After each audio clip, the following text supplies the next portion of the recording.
Hello children, now we are going to see gravitation, 6th unit. சில யூனிட்லாம் delete பண்ணிட்டாங்க, அதை பற்றி நம்ம கவலைப்பட தேவையில்லை. delete பண்ணதை தவிர்த்து மீதி இருக்கிற போர்ஷன்ஸ் நம்ம படிக்க போகிறோம். இதில் ஃபஸ்ட்டு என்னென்னு பார்க்கும்போது introduction. What is introduction? We are amazed looking at the glittering sky. We wonder how sun rises in the east and sets in the west. Sun எப்படி கிழக்கில் உதயமாகுது, மேற்கில் எப்படி மறையுது, இதை பற்றிலாம் நம்ம ரொம்ப அமேஸாக ஃபீல் பண்ணுறோம். So why are the comets are why stars twinkle. The sky has been an object of curiosity for human beings from time immemorial. We have always wondered about the motion of stars, the moon and the planets. From Aristotle to Stephen Hawking, great minds have tried to understand the movement of the celestial objects in space and what causes their motion. அதாவது என்ன சொல்கிறான்னு கேட்டிங்கன்னா, stars டிங்கிளாக இருக்குது and ஆகாயத்தில் பார்க்கும்போது பல மாற்றங்கள் ஏற்படுது. அது நம்மளுக்கு ரொம்பவும் க்யூரியாசிட்டியாக இருக்குது. ஸோ அரிஸ்டாட்டிலிருந்து ஸ்டீஃபன் ஹாக்கிங்ஸ் வரலையும் அவங்களுடைய கண்டுபிடிப்புகளை கொடுத்துருக்குறாங்க. அதனால் நாம் என்ன பண்ணுறோன்னு கேட்டிங்கன்னா, we are trying to understand the celestial objects in the space அப்படின்னு சொல்லியிருக்காங்க. The theory of gravitation was developed by Newton in late 17th century to explain the motion of celestial bodies and terrestrial objects and answer most of the queries raised. So, in spite of the study of gravitation and its effect on celestial objects spanning last 3 centuries, gravitation is still one of the active areas of research in physics today. In 2017, the Nobel Prize in Physics was given for the detection of gravitational waves, which was theoretically predicted by Albert Einstein in the year 1915. Understanding the planetary motion, the formation of stars and the galaxies, and recently massive objects like black holes and the life cycle have remained the focus of study for the past few centuries in physics. Geocentric model of solar system. Geo means earth. Earth is the center. In 2nd century, Gladius Ptolemy, a famous Greco-Roman astronomer, developed a theory of explain the motion of celestial objects like the sun, the moon, Mars, Jupiter, etc. This theory was called geocentric model. According to the geocentric model, the earth is at the center of universe and all other celestial objects including the sun, the moon and other planets orbit the earth. Ptolemy's model closely matched with the observations of the sky with our naked eye, but later astronomers found that even though the Ptolemy's model successfully explained the motion of the sun and the moon up to a certain level, the motion of Mars and Jupiter could not be explained effectively. Heliocentric model of Nicolaus Copernicus. In the 15th century, a Polish astronomer, Nicolaus Copernicus, proposed a new model called the heliocentric model, in which the sun was considered to be at the center of the solar system and all planets including the earth orbited the sun in circular orbits. This model successfully explained the motion of all celestial objects. Around the same time, Galileo, a famous Italian physicist, discovered that all objects close to the earth were accelerated towards the earth at the same rate. Meanwhile, a nobleman called Tycho Brahe spent his entire lifetime in recording The observation of the solar or stellar and planetary positions with his naked eye. The data that he compiled were analyzed later by his assistant Johannes Kepler, and eventually the analysis led to the deduction of the laws of the planetary motion. These laws are termed as Kepler's laws of planetary motion. And next topic is superposition principle for gravitational field. Consider n particles of mass m1, m2, mn distributed in space at positions r vector 1, r2 vector, r3 vector, etc. with respect to the point P. The total gravitational field at the point P due to all the masses is given by the vector sum of the gravitational field due to the individual masses. This principle is known as superposition principle or superposition of gravitational field. The total electric field, that means gravitational field E vector plus E vector 2 plus E vector n. So minus gm1 by r1 square r1 cap minus gm2 r2 square r2 cap minus minus gmn rn square r cap. So summation minus summation of I21 gm I by r I square ri cap. This diagram explains superposition principles. Mass, there are two mass is there, point P is there. So E1 vector, E2 vector, totally the resultant vector will be E total. Instead of discrete masses, if we have continuous distribution of a total mass m, then the gravitational field at a point P is calculated using the method of integration. As next topic is gravitational potential energy. The concept of potential energy and its physical meaning were dealt already in lesson number 4. Now, the gravitational force is a conservative force, and hence we can define gravitational potential energy associated with this conservative force field.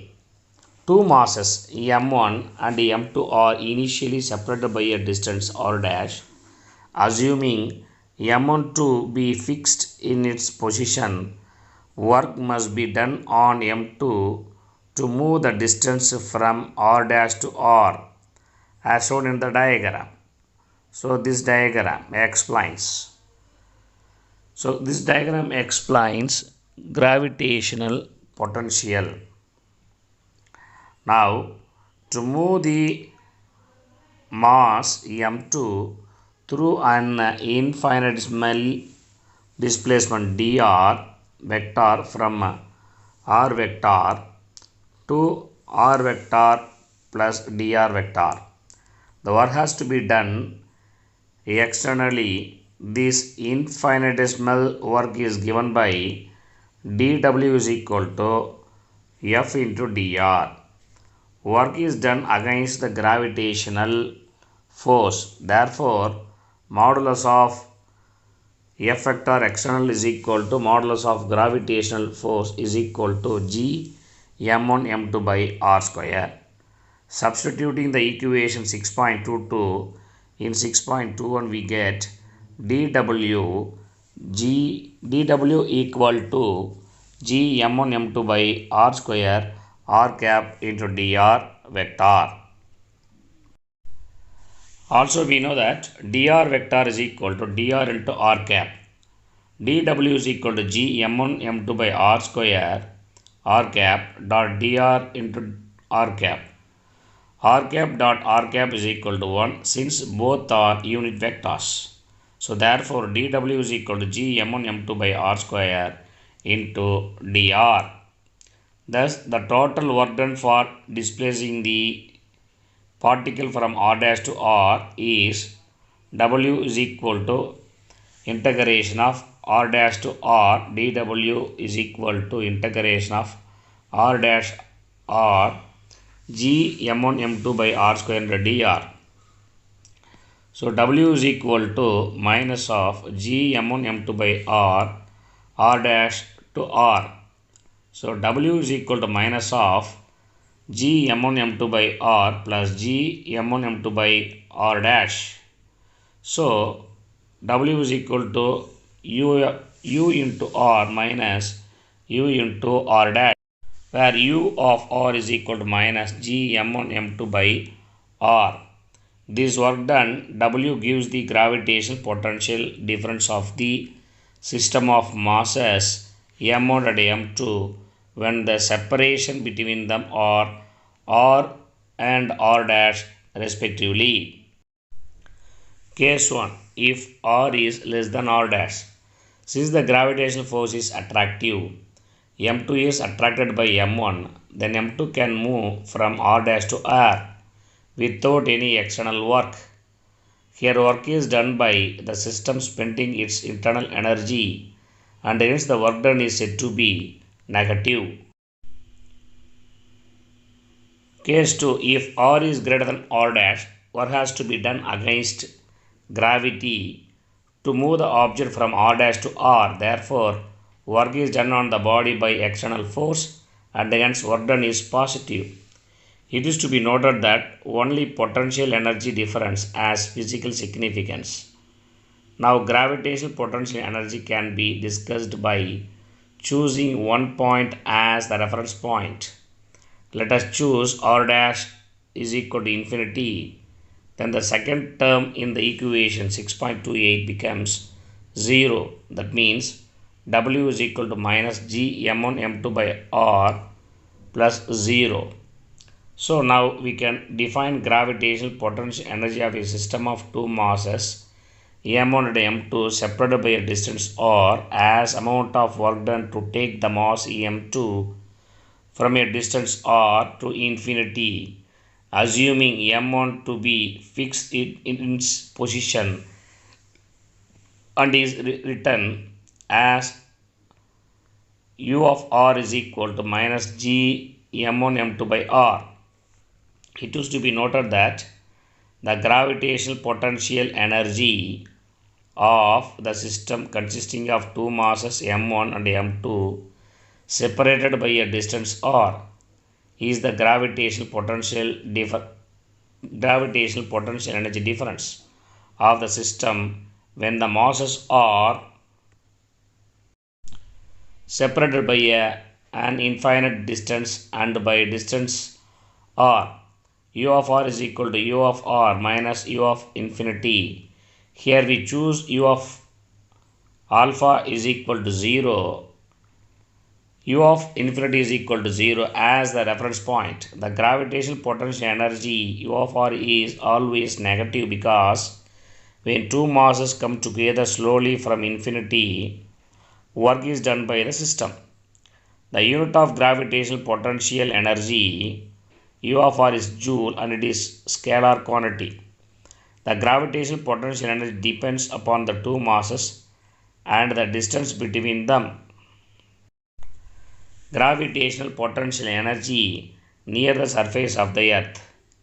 It is clear already discussed in chapter 4 that when an object of mass m is raised to a height h, the potential energy stored in the object is mgh. This can be derived using the general expression for gravitational potential energy.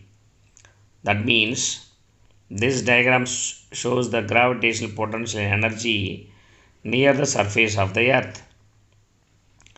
Consider the earth and the mass system with r, the distance between the mass m and the earth's center. Then the gravitational potential energy U is equal to minus g m by r. Here r is equal to re plus h, where r is the radius of the earth, h is the height above the earth's surface. U is equal to minus g m by re plus h. If h is very less than re, equation 6.31 can be modified as U is equal to minus G MEM by RE 1 plus H by RE. So U is equal to minus G MEM by RE 1 plus H by RE inverse. So by using binomial expansion and neglecting the higher orders in terms of, we get U is equal to minus G MEM by RE 1 minus H by RE. We know that for a mass M on the Earth surface, G MEM by R E is equal to mg RE. Substitute the equation 6.34 in 6.33, we get U is equal to minus mgre plus mgh. It is clear that the first term in the above expression is independent of the height h. For example, if the object is taken from height h1 to h2, then the potential energy h1 is U of h1 is equal to minus mgre plus mgh1, and the potential energy at h2 is U of h2 is equal to minus mgre plus mgh2. The potential energy difference between h1 and h2 is U of h2 minus U of h1 is equal to mgh2 minus h1. The term mgre is equation 6.36, 6.37. The plays no role in the result. Hence, in the equation 6.35, the first term can be omitted or taken to 0. That can be stated that the gravitational potential energy stored in the particle of mass m at a height h from the surface of the earth is U is equal to mgh. On the surface of the earth, U is equal to 0. Since h is 0, it is to be noted that mgh is the work done on the particle when we take the mass m from the surface of the earth to a height h. This work done is stored as gravitational potential energy in the mass m. Even though the mgh is gravitational potential energy of the system, we can take mgh as gravitational potential energy of the mass m, since the earth is stationary when the mass moves to height h. Gravitational potential V of r. It is explained in the previous section that the gravitational field E vector depends only on the source mass, which creates the field. It is the vector quantity. We can also define a scalar quantity called gravitational potential, which depends only on the source mass. The gravitational potential at a distance r due to mass is defined as the amount of work required to bring unit mass from infinity to the distance r, and is denoted as V of r. In other words, the gravitational potential at a distance r is equivalent to gravitational potential energy per unit mass at the same distance r. It is scalar quantity and its unit is joule kilogram inverse. We can determine the gravitational potential from a gravitational potential energy. Consider two masses m1 and m2 separated by a distance r, which has gravitational potential energy. The gravitational potential due to mass m1 at a point P, which is at a distance r from m1, is obtained by making m2 equal to unity. Thus, the gravitational potential V of r due to mass m1 at a distance r is V of r is equal to minus gm1 by r. The gravitational field and the gravitational force are vector quantities, whereas the gravitational potential and the gravitational potential energy are the scalar quantities. The motion of particles can be easily analyzed using scalar quantities than vector quantities. Consider the example of falling apple. Shows an apple which falls on the earth due to the earth's gravitational force. This can be explained using the concept of gravitational potential V of R as follows. See the diagram, first picture. Gravity pulls the downwards. Potential picture. Higher gravitational potential to the lower gravitational potential. The gravitational potential V of R at a point of height h from the source of the earth is given by V of R is equal to R plus h is equal to minus GME by R plus h. The gravitational potential V of R on the surface of the earth is given by V of R is equal to R then is equal to minus GME by R. Thus, we see that V of R is equal to R less than V of R is equal to R plus h. It is already discussed in the previous section that gravitational potential energy near the surface of the earth at height h is mgh. The gravitational potential at this point is simply V of h is equal to U of h by m is equal to gh. In fact, the gravitational potential on the surface of the earth is 0 since h is 0. So the apple falls from a region of higher gravitational potential to a region of lower gravitational potential. In general, the mass will move from a region of higher gravitational potential to region of lower gravitational potential.